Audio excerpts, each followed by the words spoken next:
guys, welcome back to my YouTube channel, that is Swapna's Tutorial. So ನೀವೇನ ನನ್ನ ಚಾನಲ್ಗೆ subscribe ಆಗಿಲ್ಲ ಅಂದರೆ ಪ್ಲೀಸ್ ಸಬ್ಸ್ಕ್ರೈಬ್ ಆಗಿ, ವಿಡಿಯೋಸ್ನ ಲೈಕ್ ಮಾಡಿ, ಶೇರ್ ಮಾಡಿ, ಹಾಗೆ ಕಮೆಂಟ್ ಮಾಡಿ.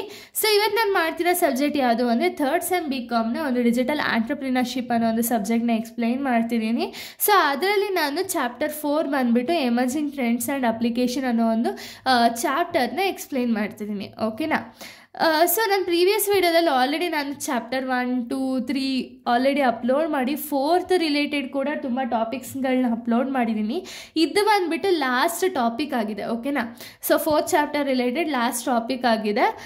ಸೊ ಲಾಸ್ಟ್ ಟಾಪಿಕ್ ಯಾವುದಿರೋದು ಅಂದರೆ ಡೇಟಾ ಬ್ರೀಚ್ ಅಂತ ಹೇಳಿ. ಓಕೆನಾ? ಏನಿದು ಡೇಟಾ ಬ್ರೀಚ್ ಅಂದರೆ it is the unauthorized access, viewing the theft or disclosing the sensitive information. ಅಂದರೆ ಏನು, ಈ ಒಂದು ಅನ್ಆಥರೈಸ್ಡ್ ಆಕ್ಸೆಸ್ ಬಂದುಬಿಟ್ಟು ನಮ್ಮ ಒಂದು ಸೆನ್ಸಿಟಿವ್ ಇನ್ಫಾರ್ಮೇಷನ್ ಏನಿರುತ್ತೆ ನೋಡಿ, ಅಂದರೆ ಪರ್ಸ್ನಲ್ ಇನ್ಫಾರ್ಮೇಷನ್ ಏನಿರುತ್ತೆ ನೋಡಿ, ಅದನ್ನು ಕಳ್ತನ ಮಾಡಿ, ಅಂದರೆ ಟೆಫ್ಟನ್ನು ಮಾಡಿ ಅದನ್ನು ಡಿಸ್ಕ್ಲೋಸ್ ಮಾಡುತ್ತೆ. ಅಂದರೆ ಎಲ್ಲರಿಗೂ ಕೂಡ ಇನ್ಫಾರ್ಮೇಷನ್ ಗೊತ್ತಾಗೋ ರೀತಿ ಮಾಡ್ತಾರೆ. ಓಕೆನಾ? ಅದನ್ನು ನಾವು ಡೇಟಾ ಬ್ರೀಚ್ ಅಂತ ಹೇಳಿ ಕರಿತೀವಿ. ಓಕೆನಾ? ಅಂದರೆ ನಮ್ಮ ಒಂದು ಪರ್ಸ್ನಲ್ ಅಥವಾ ಸೆನ್ಸಿಟಿವ್ ಇನ್ಫಾರ್ಮೇಷನ್ ಏನಿರುತ್ತಲ್ಲ ಅದನ್ನು ಕದ್ದು ಎಲ್ಲರಿಗೂ ಅದನ್ನು ಆ ಒಂದು ಇನ್ಫಾರ್ಮೇಷನ್ನ ಶೇರ್ ಮಾಡೋದಾಗಿರ್ಬೋದು, ಲೀಕ್ ಮಾಡೋದಾಗಿರ್ಬೋದು ಮಾಡಿದ್ರೆ ಅದನ್ನು ನಾವು ಡೇಟಾ ಬ್ರೀಚ್ ಅಂತ ಹೇಳಿ ಕರಿತೀವಿ. ಓಕೆನಾ? ಸೊ ಡೇಟಾ ಬ್ರೀಚ್ ಕಾಸಸ್ ಏನು ಅಂದರೆ ಯಾವ ರೀತಿ ಕಾಸಸ್ ಆಗುತ್ತೆ ಡೇಟಾ ಬ್ರೀಚ್ಗೆ ಅಂದರೆ ಫಸ್ಟು ಸೈಬರ್ ಅಟ್ಯಾಕ್ಸ್ ಅಂದರೆ ಏನು, use method likes hacking and malware. ಅಂದರೆ ಏನು, ಈಗ ಈ ಒಂದು ಡೇಟಾ ಬ್ರೀಚ್ ಅನ್ನೋದು ಯಾವ ರೀತಿ ಆಗುತ್ತೆ ಅಂದರೆ ಸೈಬರ್ ಅಟ್ಯಾಕ್ಸ್ ಅನ್ನೋದನ್ನ ಮಾಡ್ತಾರೆ. ಅಂದರೆ ಸೈಬರ್ ಸೆಕ್ಯೂರಿಟಿ ರಿಸ್ಕ್ ಅನ್ನೋದು ಇಲ್ಲೂ ಅರೈಸ್ ಆಗುತ್ತೆ. ಯಾವ ರೀತಿ ಹ್ಯಾಕ್ ಮಾಡೋದಾಗಿರ್ಬೋದು, ಹ್ಯಾಕ್ ಮಾಡಿದ್ರೆ ಒಂದು ಇನ್ಫಾರ್ಮೇಷನ್ನ ನಾವು ಲೀಕ್ ಮಾಡ್ಬೋದು ಅಲ್ವಾ, ಅಥವಾ ಮಾಲ್ವೇರ್ ಮುಖಾಂತರ ಆಗಿರ್ಬೋದು. ಸೊ ಇದರಿಂದ ಏನು ಮಾಡ್ತಾರೆ ಅಂದರೆ ಬೇರೆಯವ್ರ ಇನ್ಫಾರ್ಮೇಷನ್ನ ಕದ್ದು ಆ ಇನ್ಫಾರ್ಮೇಷನ್ ಅನ್ನೋದನ್ನ ಡಿಸ್ಕ್ಲೋಸ್ ಮಾಡ್ತಾರೆ. ಓಕೆನಾ? ಅದನ್ನು ನಾವು ಸೈಬರ್ ಅಟ್ಯಾಕ್ಸ್ ಅಂತೀವಿ. ನೆಕ್ಸ್ಟು ಫಿಶಿಂಗ್ ಅಂದರೆ ಏನು, ಸೆನ್ಸಿಟಿವ್ ಇನ್ಫಾರ್ಮೇಷನ್ನ ಹ್ಯಾಕ್ ಮಾಡ್ತಾರೆ. ಅಂದರೆ ಏನು ನಮ್ಗೆ ಇಂಪಾರ್ಟೆಂಟ್ ಇನ್ಫಾರ್ಮೇಷನ್ ಅನ್ನೋದು ಏನಿರುತ್ತೆ ನೋಡಿ, ಆ ಇನ್ಫಾರ್ಮೇಷನ್ನ ಹ್ಯಾಕ್ ಮಾಡಿದ್ರೆ ಅದನ್ನು ನಾವು ಫಿಶಿಂಗ್ ಅಂತ ಹೇಳಿ ಕರಿತೀವಿ, ಅಂದರೆ ಫಿಶಿಂಗ್ ಅಂತ ಹೇಳಿ ಕರಿತೀವಿ. ಓಕೆನಾ? ನೆಕ್ಸ್ಟ್ ಇನ್ಸೈಡರ್ ಟ್ರೇಡ್ಸ್ ಅಂದರೆ ಏನು, ಒಂದು ಮ್ಯಾನೇಜ್ಮೆಂಟ್ ಒಳಗಡೆನೆ, ಓಕೆನಾ, ಆ ಮ್ಯಾನೇಜ್ಮೆಂಟ್ ಒಳಗಡೆನೆ, ಅಂದರೆ ಈಗ ಎಕ್ಸಾಂಪಲ್ ಎಂಪ್ಲಾಯೀಸು ಅಥವಾ ಒಂದು ಕಂಪನಿ ರಿಲೇಟೆಡ್ ಪರ್ಸನ್ಸ್ ಯಾರಿರ್ತಾರೆ ನೋಡಿ, ಅವರೇ ಕಂಪನಿ ಇನ್ಫಾರ್ಮೇಷನ್ನ ಹ್ಯಾಕ್ ಮಾಡಿ ಅದನ್ನು ಡಿಸ್ಕ್ಲೋಸ್ ಮಾಡ್ತಾರೆ. ಅದನ್ನು ನಾವು ಇನ್ಸೈಡರ್ ಟ್ರೇಡ್ಸ್ ಅಂತ ಹೇಳಿ ಕರಿತೀವಿ. ಓಕೆನಾ? ನೆಕ್ಸ್ಟು ಹ್ಯೂಮನ್ ಎರರ್ ಅಂದರೆ ಏನು, accidentally loss of the computer.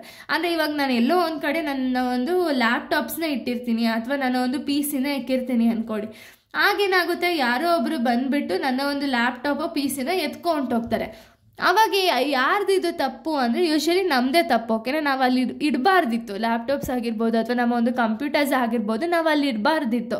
But ನಾವು ಇಟ್ಟಿದ್ದೀವಿ ಅಂದರೆ ಯಾರೋ ಒಬ್ಬರು ಬಂದು ಅದನ್ನು ಕಳ್ತನ ಮಾಡ್ಕೊಂಡು ಹೋದ್ರು ಅಂದರೆ ಅದು ನಮ್ಮ ಒಂದು ಎರರ್ ಅಲ್ವಾ, ಅದಕ್ಕೆ ಅದನ್ನು ಹ್ಯೂಮನ್ ಎರರ್ ಅಂತ ಹೇಳಿ ಕರಿತೀವಿ. ನೆಕ್ಸ್ಟ್ ಫಿಸಿಕಲ್ ಟೆಫ್ಟ್ ಅಂದರೆ ಏನು, stealing physical devices that contains sensitive data. ಅಂದರೆ ನಮ್ಮ ಒಂದು ಸೆನ್ಸಿಟಿವ್ ಡೇಟಾ ಅನ್ನೋದು ಎಲ್ಲಿ ಸ್ಟೋರ್ ಆಗಿರುತ್ತೆ ನೋಡಿ, ಆ ಒಂದು ಸ್ಟೋರ್ ಆಗಿರೋ ಒಂದು ಲ್ಯಾಪ್ಟಾಪ್ಸು ಅಥವಾ ಒಂದು ಪೆನ್ ಡ್ರೈವೋ ಅಥವಾ ಒಂದು ಡಿಸ್ಕೋ ಏನೋ ಒಂದು ಕಳ್ತನ ಮಾಡೋದನ್ನ ಅದನ್ನು ನಾವು ಫಿಸಿಕಲ್ ಟೆಫ್ಟ್ ಅಂತ ಹೇಳಿ ಕರಿತೀವಿ. ಓಕೆನಾ? ಇದೆಲ್ಲ ಒಂದು causes.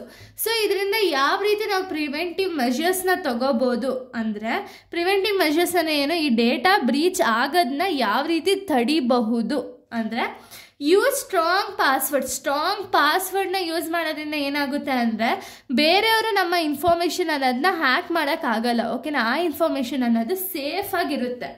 Next two step authentication ಮಾಡೋದ್ರಿಂದ ಬೇರೆಯವ್ರು ನಮ್ಮ ಇನ್ಫಾರ್ಮೇಷನ್ನ ಆಕ್ಸೆಸ್ ಮಾಡೋದಕ್ಕಿಂತ ಮುಂಚೆ ನಮಗೆ ಒಂದು ಪ್ರಿವೆಂಟಿವ್ ಮೆಷರ್ಸ್ನ ತಗೊಳ್ಳೋದ್ರಿಂದ ಆ ಇನ್ಫಾರ್ಮೇಷನ್ನ ನಾವು ಬೇಗ ಹ್ಯಾಕ್ ಮಾಡೋಕ್ಕೆ ಆಗಲ್ಲ. ಓಕೆನಾ? ನೆಕ್ಸ್ಟ್ ಸಾಫ್ಟ್ವೇರ್ ಅಪ್ಡೇಟ್ ಅಂದರೆ ಕಂಟಿನ್ಯೂಸ್ ಆಗಿ ಸಾಫ್ಟ್ವೇರ್ನ ಅಪ್ಡೇಟ್ ಮಾಡ್ತಿದ್ರೆ ಏನಾಗುತ್ತೆ ಅಂದರೆ ಆಗ ಬೇರೆಯವ್ರು ಯಾರಾದರೂ ನಮಗೆ ಒಂದು ವೈರಸ್ನ ಇಂಜೆಕ್ಟ್ ಮಾಡೋದಾಗಿರ್ಬೋದು ಅಥವಾ ಟ್ರೋಜನಾಸ್ನ ಇಂಜೆಕ್ಟ್ ಮಾಡೋದಾಗಿರ್ಬೋದು, ಅದೆಲ್ಲ ಕಷ್ಟ ಆಗುತ್ತೆ. ಆಯಿತಾ? ಯಾರು ಇಂಜೆಕ್ಟ್ ಮಾಡಬೇಕು ಅಂತ ಹೇಳಿ ಅಂದ್ಕೊಂಡಿರ್ತಾರಲ್ಲ ಅದು ರೆಡ್ಯೂಸ್ ಆಗ್ತಾ ಹೋಗುತ್ತೆ. ಫಸ್ಟೇ ಕಂಟಿನ್ಯೂಸ್ ಆಗಿ ನಾವು ಸಾಫ್ಟ್ವೇರ್ನ ಅಪ್ಡೇಟ್ ಮಾಡೋ ರೀಸನಿಂದ. ಓಕೆನಾ? ನೆಕ್ಸ್ಟ್ ಎಂಪ್ಲಾಯಿ ಟ್ರೈನಿಂಗ್ ಅಂದರೆ ಎಂಪ್ಲಾಯಿನ ಪ್ರಾಪರಾಗಿ ಕರೆಕ್ಟ್ ಟೈಮಿಗೆ ಟ್ರೈನ್ ಮಾಡೋದ್ರಿಂದ ಏನಾಗುತ್ತೆ ಅಂದರೆ ಇನ್ಫಾರ್ಮೇಷನ್ ಅನ್ನೋದನ್ನ ಅವ್ರು ಯಾರಿಗೂ ಕೂಡ ಯಾವ ರೀತಿ ಸೈಬರ್ ಸೆಕ್ಯೂರಿಟಿ ರಿಸ್ಕ್ ಅನ್ನೋದು ಅರೈಸ್ ಆಗುತ್ತೆ, ಥ್ರೆಟ್ಸ್ ಅನ್ನೋದು ಯಾವ ರೀತಿ ಇರುತ್ತೆ ಅಂತ ಅವ್ರು ಫಸ್ಟೇ ತಿಳ್ಕೊಂಡು ಆಗ ಅವ್ರ ಎಂಪ್ಲಾಯಿ ಟ್ರೈನಿಂಗ್ ಆಗೋದ್ರಿಂದ ಆ ಒಂದು ರಿಸ್ಕ್ ಅನ್ನೋದನ್ನೆಲ್ಲ ರೆಡ್ಯೂಸ್ ಮಾಡ್ತಾ ಹೋಗ್ಬೋದು. ಓಕೆನಾ, ಇಷ್ಟು ಕೂಡ ಪ್ರಿವೆಂಟಿವ್ ಮೆಷರ್ಸ್ ಆಗಿದೆ. ಸೊ ಇಲ್ಲಿಗೆ ಈ ಒಂದು ಟಾಪಿಕ್ ಅನ್ನೋದು ಕಂಪ್ಲೀಟ್ ಆಗುತ್ತೆ. ನೆಕ್ಸ್ಟ್ ವಿಡಿಯೋದಲ್ಲಿ ನಾನು ಬೇರೆ ಒಂದು ಟಾಪಿಕ್ನ ಎಕ್ಸ್ಪ್ಲೈನ್ ಮಾಡ್ತೀನಿ. So thank you guys, thanks for watching.